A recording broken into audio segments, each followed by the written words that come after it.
What is it about Joe Rogan that has turned him into the superstar podcaster that he is? And what if I told you that, well, he isn't really all that special? Would you be curious as to why? Okay, then, let's start at the beginning. Joseph James Rogan was born on August 11th, 1967, in Newark, New Jersey. His parents didn't last long after he was born, divorcing by the time he was 5. As a teen, he became heavily involved in martial arts, starting karate at 14, and then a year later getting into Taekwondo. And by 19, well, he was really good at it.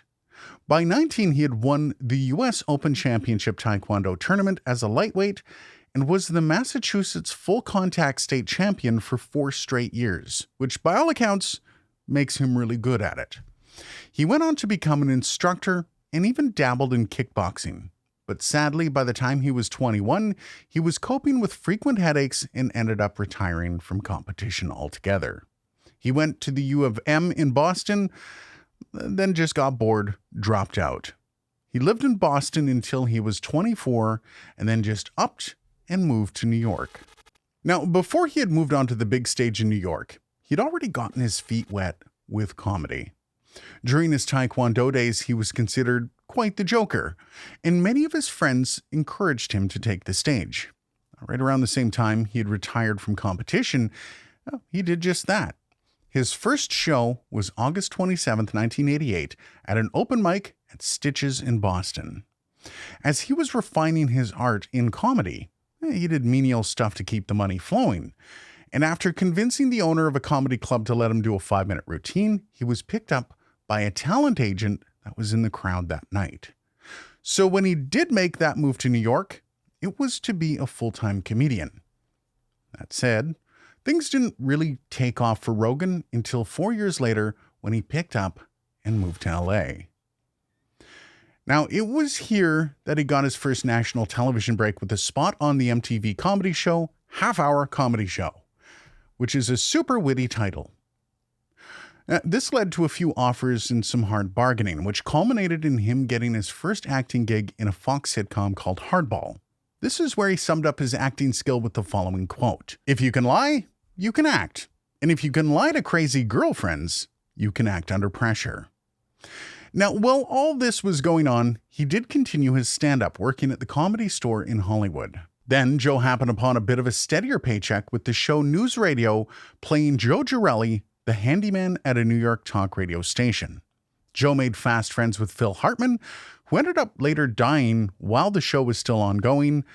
That's a story in itself, though. This experience was okay, though Rogan felt it was a bit boring, and he didn't like playing the same character every week. But he did take the opportunity to refine his comedy skill even further and did stand-up as often as he could. Now we're at about the point where a lot of people started to know who Joe Rogan was.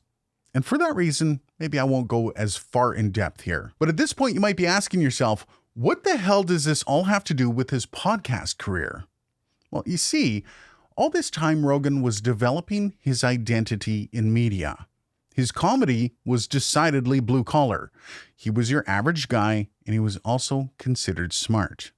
He spent most of his adult life working on his delivery, which is super important. Now, if you've ever recorded yourself talking, you know how hard that can be.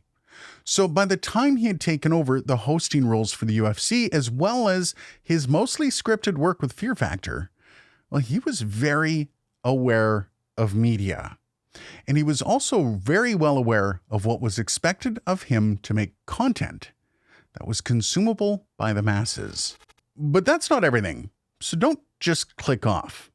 There are some other, more important factors that came into play here. First of all, he, like many others, started out his podcast by just sitting down in front of a couple laptops and, as he describes it, shooting the shit with his buddy Brian Redban.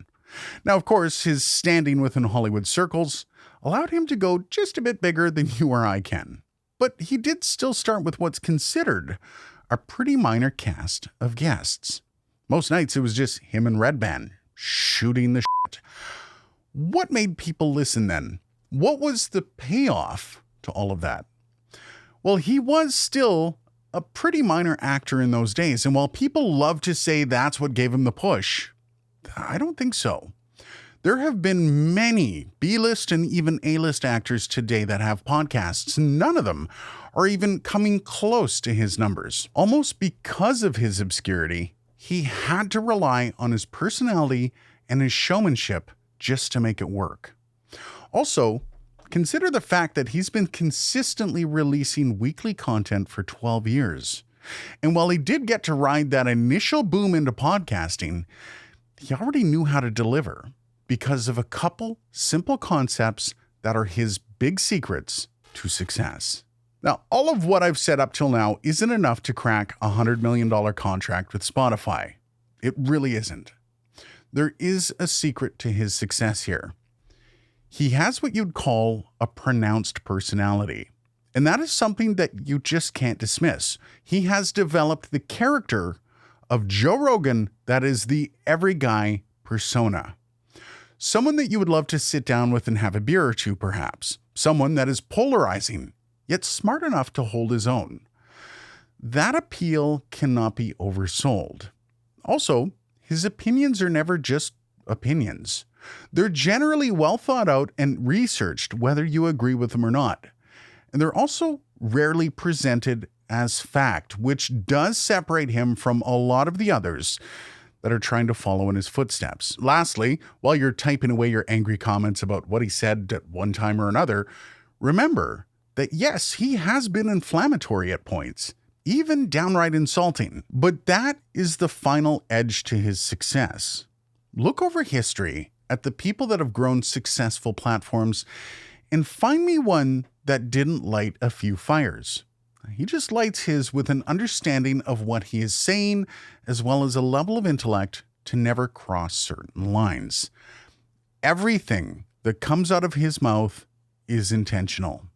Remember that not every right or left is extreme, and most people actually fall right in the middle with them.